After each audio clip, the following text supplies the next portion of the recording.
Please, Mr. Ambassador Bruce J. Oreck, the floor is yours.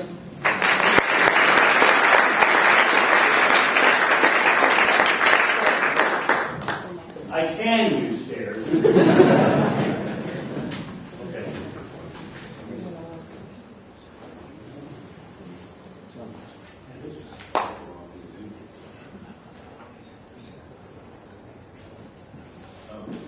So, I don't need that. And can I ask you, can we turn those lights off? Okay. I'm watching that, I noticed that they're doing more to illuminate your eyes than anything else. So, I feel too tall.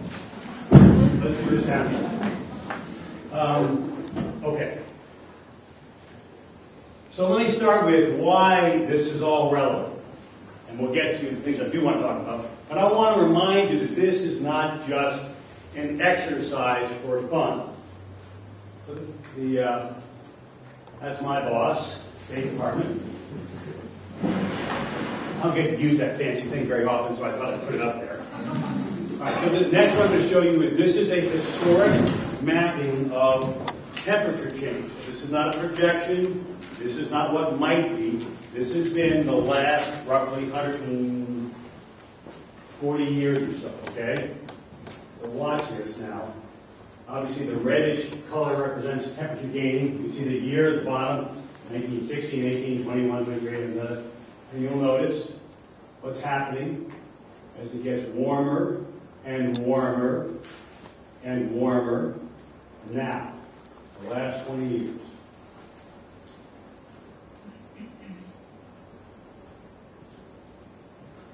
Okay?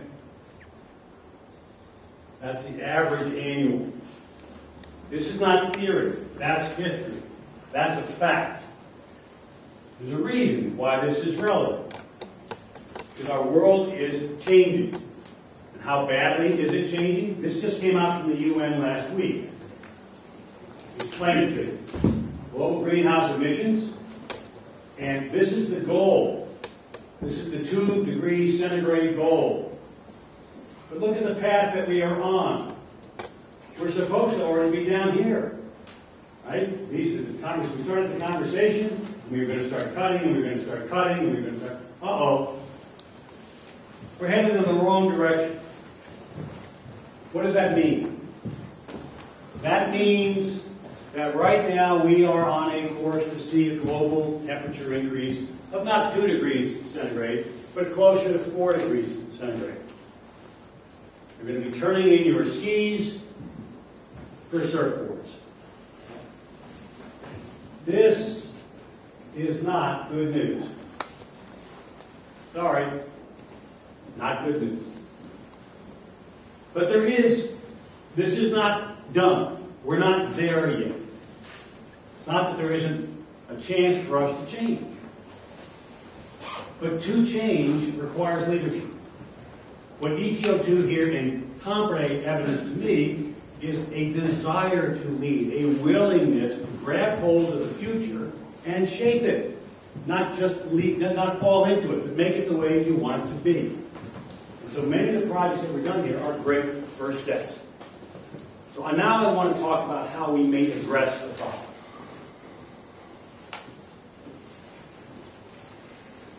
First, let's talk about where we are. Tampere. 525 square kilometers, if you don't count the lakes. 217,000 residents, daytime, nighttime. So you may think, well, this is a problem we can't take on. It's a big city, big area, a lot of people. Let me show you another city. Let's talk about, I don't know, Los Angeles. 1,200 square kilometers and 4 million residents in that area. Okay? So there's no more excuses. Tampere is too big. Daytime, nighttime. Looks like the city is on fire. So a couple of years ago, the city of Los Angeles decided to take some very important steps, and that was to deal with all of their lighting. their Bureau of Lighting Operations, 210,000 streetlights. As many streetlights in Los Angeles as there are people in company. Okay? Approximately 6,500 kilometers of illuminated streets. They spend roughly $22 million US a year just on lighting streets. That's a lot of money. Okay? And so they said, does it make sense for us to go from what we have to light-emitting diodes, to LEDs? Big city, big project. Basically, they had over 70,000 streetlight repairs a year, so in evaluating, they looked at not just the cost of electric bill, what does it cost the city to actually repair those lights, right? And their energy usage, 190 million kilowatt hours a year. Just their energy bill alone was $17 million. Okay? It's a huge amount of carbon, a huge amount of dollars. So, this was the goal, to convert 140,000 of their streetlights to LEDs. Give them remote monitoring, do it within 5 years. The total project cost $57 million. They borrowed $40 million. They spent $17 million out of the current budgets. Okay? They had assumed that it would pay for itself in 7 years. And they started in February of 2009. So let's just stop right there. So basically what we had was about a roughly 13% annual interest rate of return. For every dollar they spent, they figured it would take them 7 years to get it back. That's about 13% per year. That's a worst case. So let me ask you a question. Forget about climate change. Let's talk about money. Okay? Does anybody here have money in their savings account in which they are now making 13% per year? Anybody? Okay, good. Made my point. So let's start with the following premise. What we're about to talk about is the way to get rich, make more money than you can make any other way, and it's a guaranteed return, right? They're going to turn the lights on at night. This isn't a risky proposition. It isn't a startup. You know, it's not a game company that might or might not work. Every night, trust me, the city of Los Angeles is going to turn those lights on and pay a utility bill. This is guaranteed rate of return. That was their worst case, 13% per annum. We're talking about the most profitable business opportunities today. Okay? Basically, you get a sense of it. You know, they had a lot of thinking. They didn't just do it. They tested facility, they tested fixtures, and looked at the approval processes. Okay? This is 2009. It's almost 2013. The universe of light-emitting diodes has completely reinvented itself. Their efficiency is way up, the cost is way down, the reliability is better. So today, everything we're now going to talk about, today the numbers are better, much better. Let's start with where they were. Okay? We don't care about that evaluation. So basically the temperature, a 6-year warranty, a 70% delivery of initial lumens at 50,000 hours, all this technicality stuff, the same things that people deal with today in your street lighting, right? How fast your light bulbs fade, how long they last, how often they have to be replaced, how easy is it to replace them, that sort of stuff. So these were their parameters, at least this, okay? And they went out to the public. They delivered stuff, and they told them, how will this affect me? It won't cost you anything. What's going to happen in terms of the lighting? And they did a public outreach. They made sure they didn't just change something first. But they started in 2009. So they went out there. Basically, they assumed a savings of 40% reduction in energy and a 40,000 ton reduction in carbon emissions a year. And they're making money. This is a couple years old now. Basically, when I got these slides, they had done about 20,000 fixtures, and now about 60,000 fixtures. I just haven't looked at the slide. So here's a before picture. So this is a bridge looking over the the 6th Street Bridge or the Los Angeles River.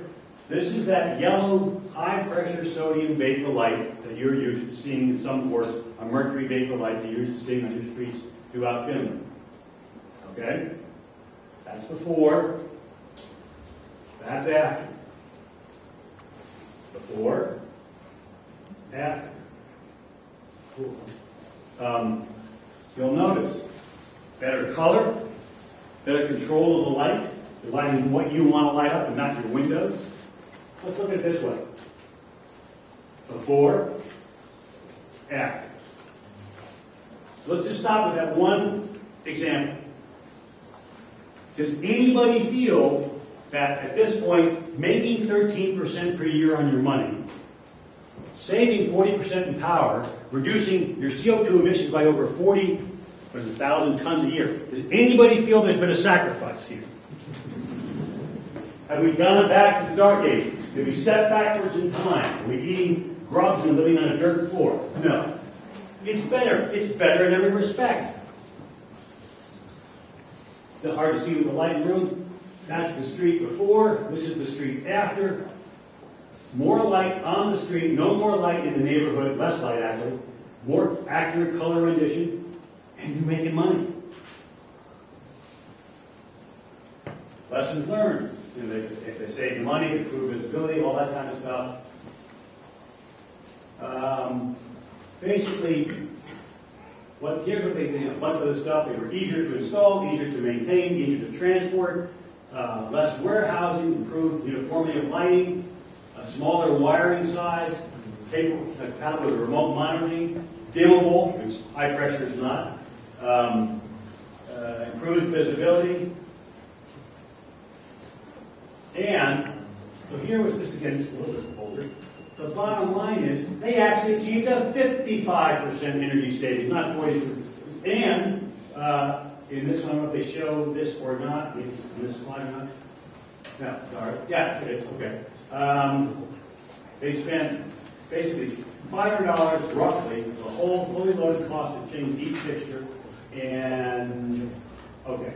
So this, I didn't put it on here, I'm sorry to say, but not only did they save more energy, remember they assumed it was a 7-year payout? It's going to be a 5-year payout. Shucks. Oh, wow, they didn't make 13% per year. They made 20% per year. Yeah, what a bad idea that was. Huh? And that was for technology. That was 4 years ago. Today it's faster. Okay, so stop right here and let me ask you this question. Why isn't every street light in the city of Tampere already replaced?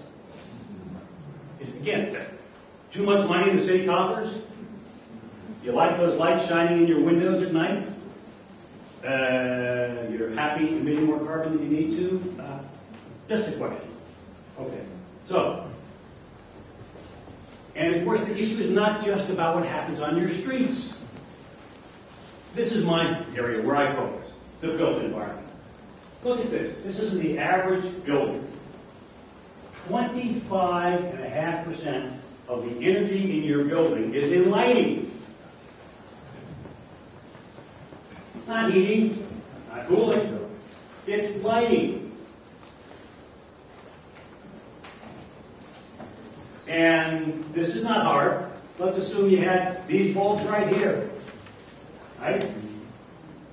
Incandescent, compact fluorescent. Look at that. There's a standard off-the-shelf LED bulb right there, screw it into the base. And basically, you look at the numbers. Now these numbers have changed. You see that price? When we did the analysis, that bulb in the U.S. sold for $40. Today, about 18 months later, that same bulb sells for $15. Half the price. And your energy costs, the bottom line for this bulb, for every time I change a light bulb in my house, from an incandescent to an LED, I will make, in US dollars, I will make, after paying for the bulb, more than $125 per bulb I change. That's how much less I have to pay for a utility bill per bulb over the life of the bulb, which means I've made that much more money. Gee, it's a pretty good investment to me. If I can buy that bulb for $15 and make $125, I don't know, that works. And not that it really, you care at this moment, but we also look at, you can see this is on lighting. This is why you don't like, this is, by the way, why you don't like fluorescent lighting. Because you have all these funny dips and doodles in the color, which is why women go crazy when they see fluorescent lighting. They shudder. We don't care. Man, as long as I can see the beer in the back of the refrigerator, I'm okay. Women are a little smarter. And sunlight, incandescent. Look at the LEDs. They keep getting better. They now have an LED which almost matches incandescent in terms of its color profile. So here's what we're doing. This is at the embassy about when I first came to Finland. So this is in 2009. We changed all of our parking lighting. This is an LED fixture by going from high pressure sodium vapor. Actually, we're using mercury vapor. But going from that to this, I have reduced my energy by 70%. Better light where I want it, better color, better security, and 70% less power. You can see my dog is really thinking about that. There he is thinking about it again. We took all our perimeter lighting. We went from either halogens, we went to LED, and there we reduced our power by 55% with better light. And I'll start reducing the number of fixtures. I just came in and replaced them with the same patterning. I'll be able to reduce that more. When I showed this slide outside of Finland, I suggest to everyone that that was Helsinki in July. The project we're doing now, and I'm doing this all over State Department warehouses, all over Europe right now, and soon over the world. I'm changing the lighting in my warehouse. You can imagine how many warehouses there are that we own in the State Department, and the number of warehouses that exist in Finland. Now, the vast majority of warehouses today are still illuminated using high bay, high pressure lighting. Sodium vapor, mercury vapor, high pressure halogen, something. The thing about a high pressure fixture is it's not dimmable. It's on or it's off. So you either full power, you like the whole warehouse, or you turn it all off. You just can't turn it on or off. That's one. Two, they're extremely hot. So in Finland, that may not be so bad for say in the wintertime, but it's not an efficient way to heat. And the last thing is that they tend to blow up because they're under high pressure. And when they do, they often cause warehouse fires. So we have now replaced, these just being installed now in our warehouse in Helsinki. It's LED. I'm taking a 600 watt high pressure fixture to this fixture, which is when it's running, it's 109 watts. So I've got more than an 80% power reduction right off the bat. But because it's solid state and it's easy, instant on or instant off, each fixture has a built-in sensor. So when someone walks down the aisle, it kicks up to full power. And after a few minutes, if it senses nobody's there, it drops to 20 watts. Plenty of light so you can see where you're going. It's in the dark. But you're not working there. So I'm going from 600 watts steady state to about 20 watts. That's a 97% reduction in power.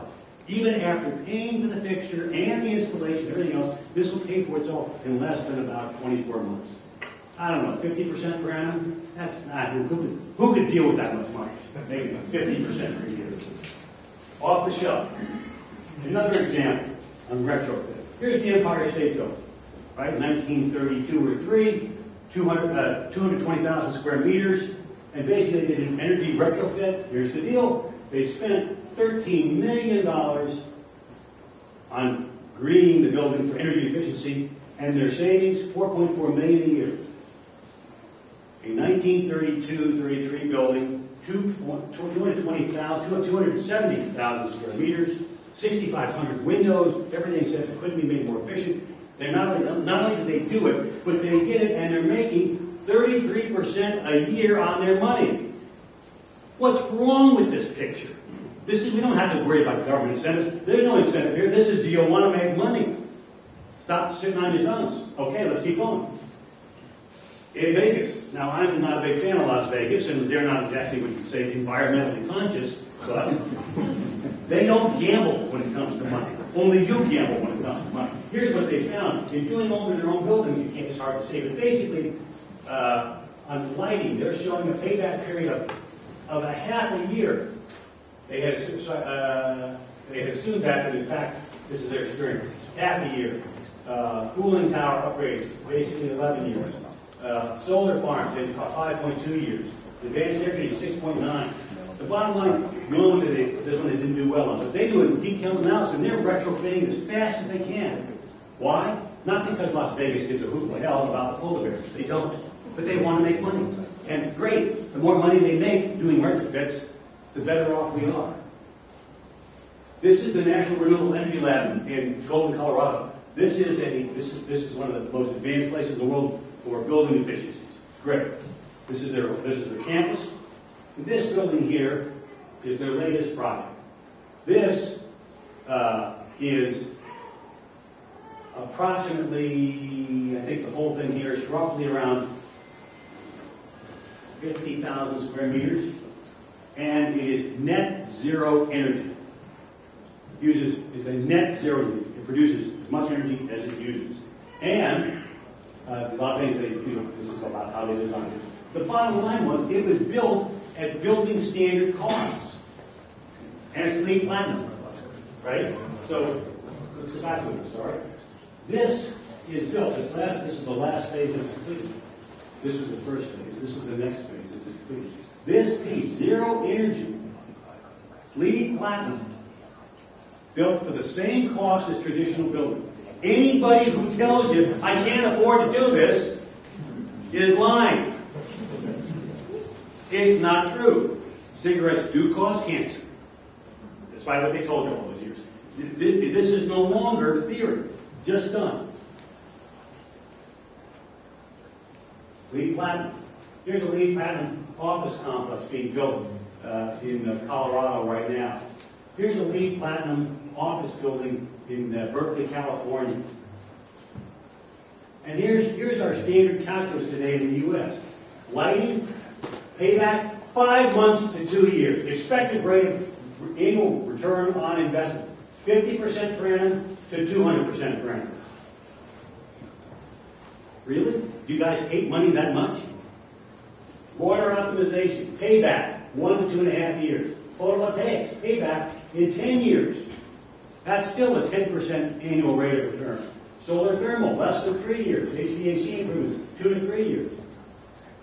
This is no longer about save the polar bear. This is about do you want to make money, and at the same time, you actually will be moving us down that curve to sustainability as fast as we need to go.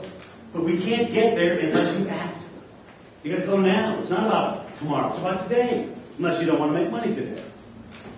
So what are we doing? I'm not just a big mouth talking here. I believe if I'm going to say it, I got to do it. So I came to Finland, and I went to the State Department. I had pulled down $125 million to redo our embassy. This is the project that will be completed. This is the original buildings in 1937. This was an apartment building that we acquired right after World War II. Here's another view. This is a new building that's being built as well. So basically, this building is now called the it's now the Innovation Center. This building opens in 6 weeks. I came to Finland in 2009. It took me a year and a half to nail down funding from the U.S. government, maybe a little more. And this building in 2012 will be completely retrofitted. What's unusual about it? First of all, the entire campus, all of the embassy was now using Finnish technology, has district heating and district cooling at over 90% efficiency. 9 months a year when I need cooling, I'm just using seawater for temperature. More than 90% efficiency. Also, this building, the Innovation Center, is entirely solid state, meaning that every fixture in there is either LED or OLED. Entirely solid state. To the extent we use diesel fuel for backup generators and vehicles, it's all biodiesel. And this is also LEED Platinum. And it'll be open. We move back in at the end of December, and we'll do a grand opening to the public a couple weeks after that. And the buildings to make sure that everything's the way it wants to be. And then this building comes on in 2014. It's under construction. That'll be LEED Gold. But the point is, we're doing now. We're not talking. We're doing. The entire campus LED lighting all around. There's a picture of the Innovation Center, the 1917 building done all over. It's a place, by the way, it's full of conference rooms and beautiful space to clean the shit while they laugh around the wall. And when they invite you to come, to do business there, to engage in conversations, in meetings, in explorations of what's possible. So we're very committed to that. And there I am the other day on the roof, they're topping out, and they don't, my security guys hate it when I clamor around the job site. You know, so I'm walking down the roof line, and they, come down there! No, I'm not coming down. So we're almost done. We come online here shortly. So that's my story, is you got a big problem, but you got a big solution. And if you don't fix, and the last piece, if you don't fix the built environment, you never get there. The built environment represents more than 50% of our CO2 emissions. Everything else you do is a rounding error if you don't become energy efficient in your built environment.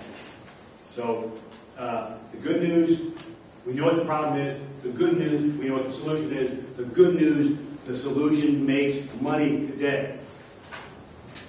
The only thing you have to do, down to the store and act. Thank you very much.